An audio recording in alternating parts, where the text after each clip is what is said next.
Hey guys, well it's snowing in Iowa today, so I'm making chili for dinner tonight. Chili is something, I think it depends on, everybody's different, right? Like I've made chicken chili before, I've made white chili before. Tend to typically just experiment with chili, and so, but I always have the same, a lot of it is the same basic information or same basic ingredients, and then I kind of vary it up based on the spices. So when I make my chili, I usually brown 2 pounds of hamburger. And I've got that going right now in the stock pot, and I've cut up a half of a yellow onion, diced it up pretty small, and I have that in there too with a little bit of salt and pepper. And as you guys know, I tend to not measure anything, so when I actually send out the recipe for this, I'll have the measurements in there, but I'll just kind of give you an idea of what I'm gonna put in there. So I'm gonna let that get to the point where I always cook the beef till it's brown, and I let it keep cooking until all the juices are almost gone, because that's something my mom always taught me. If you are somebody who drains their meat and you drain it right away, you're getting rid of the majority of the flavor that's there. So you want to cook it, not till it's dry, but till a lot of those juices are gone. And I bought 93% lean ground beef, and so there's not much fat in it at all, so you won't even need to drain it. So what I always put in it is, well, I would ideally like to have canned tomatoes from my mom, but I didn't get any this year.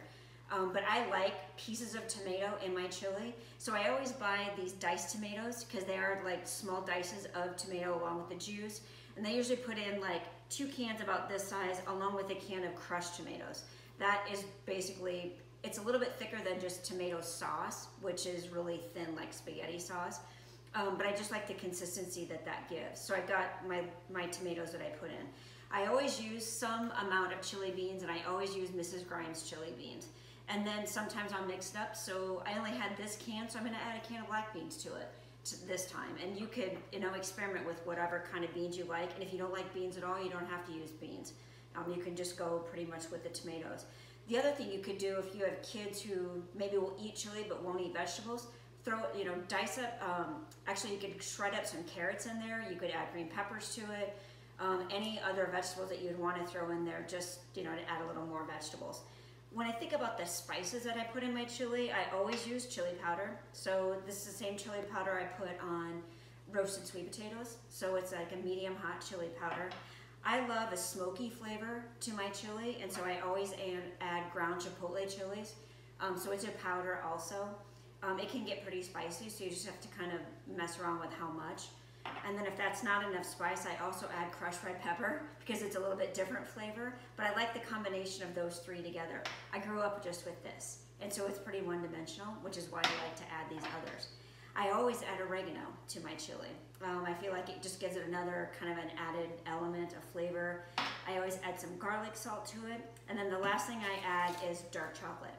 So I will add, depending on how big my batch is, 1 or 2 squares of this is just Ghirardelli dark chocolate. So I know Nick loves mole sauce, so I always add chocolate to my mole sauce, which I also add chipotle pepper, and so I just kind of like that flavor. It doesn't make it taste sweet at all, it just kind of rounds out, it doesn't make it quite as acidy in my opinion, so that's what I like. So what we'll do is I'm gonna let that hamburger finish browning. I'm gonna add all of these ingredients. I'm gonna probably go light on the seasoning and then taste it after about an hour and figure out what more of something I might need to add. You'll want salt and pepper to taste. I don't like stuff super salty, so I typically don't add a lot of salt. But experiment with it. And then I know some people, me, I like the chili, just the chili when I'm done. Nick likes to throw oyster crackers in it.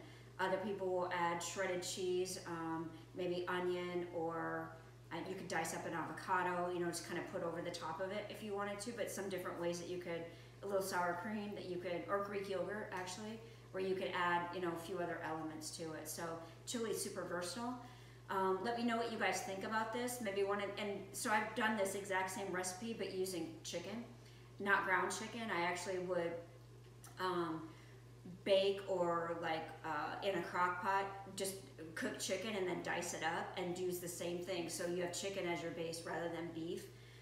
And then I also like a white bean chili, which is a navy bean, and it's not gonna have tomato sauce, but it's gonna have chicken, jalapenos, things like that. So we'll kind of experiment. It's getting colder, probably less flip-flop layering out to the grill and try to find more things I can make inside. So if there's any recipes that you would like me to try to make that are more winter inside recipes, just shoot them over to us and we'll give them a shot.